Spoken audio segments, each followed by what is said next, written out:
of feminism is equality between men and women, if you look it up on Google. In this presentation, I'm going to prove to you that that in 2016 is not the case. There was a first wave of feminism, the suffragettes who campaigned for the vote and for equality, and then there was second wave feminism in around the 60s, campaigned for equality in in domestic gender roles and things like that. So, and then recently there's been a third wave feminism, who have consistently lied about things. For example, the wage gap between men and women. That is a lie. 77 cents to the dollar is a lie. It doesn't take into account the different hours worked by men and women on average in jobs. It doesn't take into account the different jobs that men and women do. And it doesn't take into account many, many other factors. Once you factor all these in, it is statistically irrelevant. Preach. The wage gap. This is just one example of the lies that perpetrated by modern third-wave feminism. They hate free speech. They don't like it when their opinions are challenged. They try to ban words like bossy, and they try to ban things on Twitter. They try to ban people from having their opinion. They don't like other people's opinions. The imbalances on people have flipped, and feminism says that it's about equality, but I've never once seen a feminist campaign against the fact that, on average, women, if they a man, they get 2 years, 3 years in jail. But if it happens the other way around, it's 20 years. Surely if they're about equality, shouldn't it be the same for both genders? But gender imbalances include the massive suicide rate of men under 30. I've never heard a feminist or a third-wave feminist once speak about how bad this is. It's not about equality. It's not. It's about lying.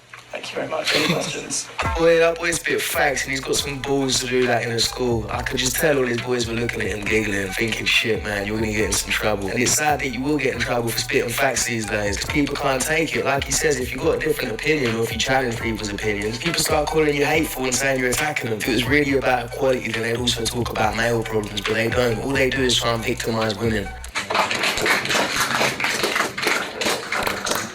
You consider yourself a feminist?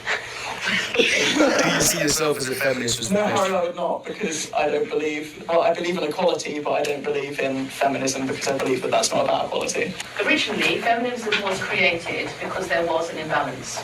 Yeah. And originally, it was the imbalance between men and women. This is the The teacher. idea now is not feminism being an imbalance of gender, but being equality of all.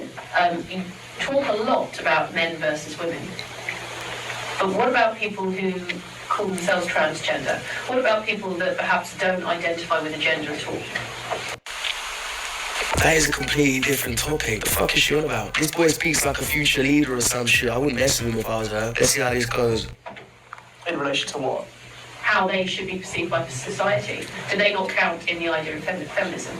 Well, no, because feminism, if you look up the definition, which if you ask a feminist, they'll always refer you to, is about the push for women's rights and equality between men and women. If I call myself a feminist, I wouldn't say that I battle for the rights of women. I would say I battle for the rights of equality.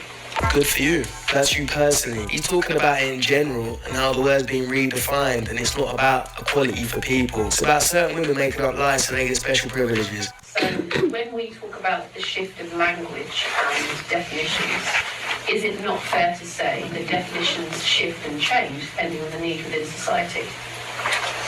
Well, just because you say you are something doesn't mean that that's what the movement is about. So I could say that I'm a radical jihadist. That doesn't mean that I'm a radical jihadist. Nah, this kid's too good, man. You can say that you're something, but the movement doesn't necessarily represent that. If you say that you're about equality for all, most of feminism isn't about equality for all. It's about equality between men and women. That's what modern feminism is about. For example, with the wage gap, they haven't. When they give you the wage gap statistics, 77 cents to the dollar, they don't mention. Here we have to refer to Jordan Petersen, who brings up Scandinavia as an example, because in Scandinavia we have like free education, and everybody gets to choose what they want to be. in spite of that, the wage gap is huge because women choose jobs that they want and educations that they want, and men choose educations that they want, and men are more likely to push for a leader role in their job position. Yeah. Other people who may not identify with the gender, or people who identify themselves as trans. So I would say that there is equally a disparity between class systems. So if you are born into a certain class of family, your income equates to a certain amount. She's changing it again. How you're born, which is a very similar thing to do with gender. Do you think that that is as much of an issue, if not more so, or less so, than gender inequality? She's just pulling out questions out of her ass because he keeps scolding her. She doesn't know what to say. So now she's just pulling out questions out of her ass. And I'm not saying it's a bad question or not an interesting question, but it's got nothing to do with what he was talking about. Well, that's not what I'm talking about. I'm talking about gender inequality and how it's misrepresented by feminism because they're saying that they're for gender equality when they're actually not. Okay, so what are your thoughts on inequality in general, including the class system? Well, ideally, I would like to eradicate all inequalities, but I'm not going to do that by calling myself a feminist. Boom.